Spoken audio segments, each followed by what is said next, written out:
So here we are, Donald, in 2022, and welcome to the first report of the Brooklyn property market, brought to you by England Walkers Brownstone Brooklyn. So we obviously have last week's data, which was the very end of 2022, tipping into the first couple of days, 21, tipping into the first couple of days of 2022. But more importantly, we also have our full quarter 21 data, which means we have the whole year and also can compare back to the year before. So let's start by talking about last week's data.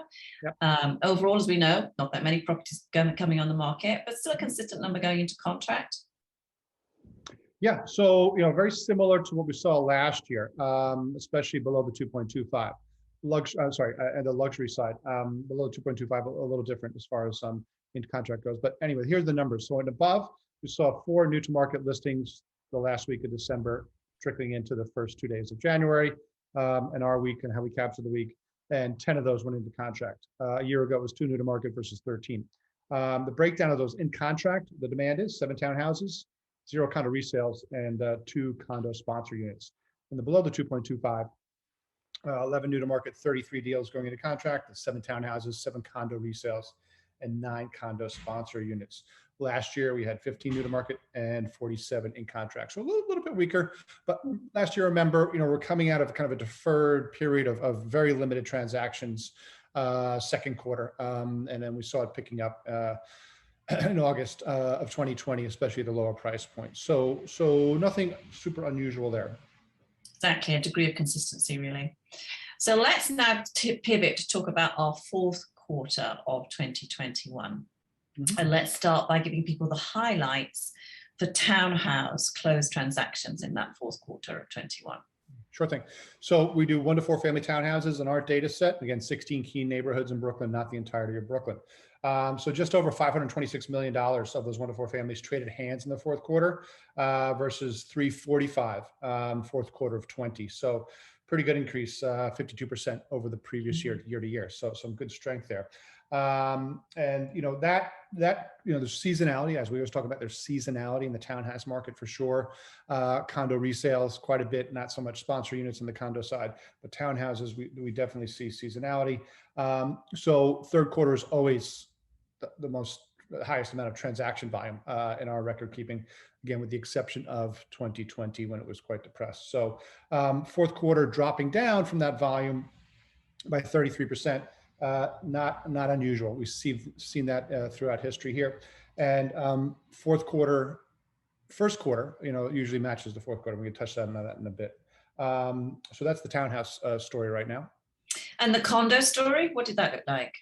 Yeah, so $633 million worth of condos sold in the fourth quarter versus $205 a year ago. So increase of $428 million, 209%. So some really significant strength there coming out of that kind of basement of limited activity late in the year last year.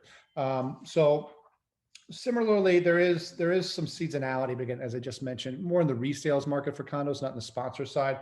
Anyway, we're 35% off of third quarter activity for condos, and that was only second to the record back in third quarter 2017. We sold a little over $1.1 billion worth of condo product, both resale and the new development trade hands. So and that fourth quarter activity, again, was very strong relative to all of the fourth quarters, with the exception of just fourth quarter 2016, when it was slightly higher for that number. So again, super healthy, and we will see what will happen here as we move forward. So on that subject, as we're heading into where we are now, which is the first quarter of 2022, what do we think this fourth quarter data is going to mean happens in this first quarter? How do we feel about how things might pan out? Yeah, so on the back to the townhouse side, again, seasonality, fourth quarter, not too dissimilar, first quarter, not too dissimilar from what happens in the fourth quarter. A little bit, because those closed sales are a product of what's going on in the fourth quarter of the year.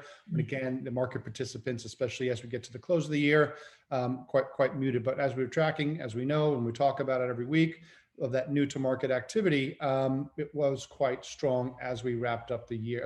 In contract activity versus new to market was quite strong. So, and it's going to be the same story for condominiums in that at different price points, right? That's how we talk about data. We break it down. and don't really want to talk about it always kind of holistically here, market-wide, but be careful about asset type, location, and price point. And so, nothing is really the same across that price point band. And as we've been talking about for over a year and a half now, the demand around $1.5 million or 1 million, 1.25 for all types of product is extremely strong. And that rate of absorption is really diminishing the supply there. It's actually absorbing almost everything that's come into the market in the last 2 months. So that dynamic of that supply demand will be very, interesting to watch how that unfolds in January and February, leading to kind of peak summer, spring transaction season of April, May. Will that keep up with demand? And as far as I'm concerned right now, volume may go up or down slightly, but it's really the supply demand imbalance which would drive pricing up, if anything, or make it softer.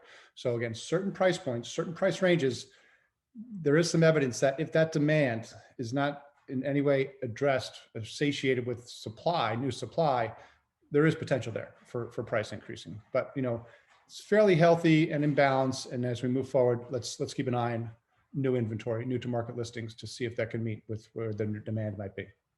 Definitely, because as we know, price appreciation is a topic of interest to both sellers and buyers. So we will come back to that one for sure. Okay, we'll see you next week, and we'll give you some more highlights of our fourth quarter report. And let's hope the weather gets a little bit better for the rest of the week. And we'll see you soon. Bye.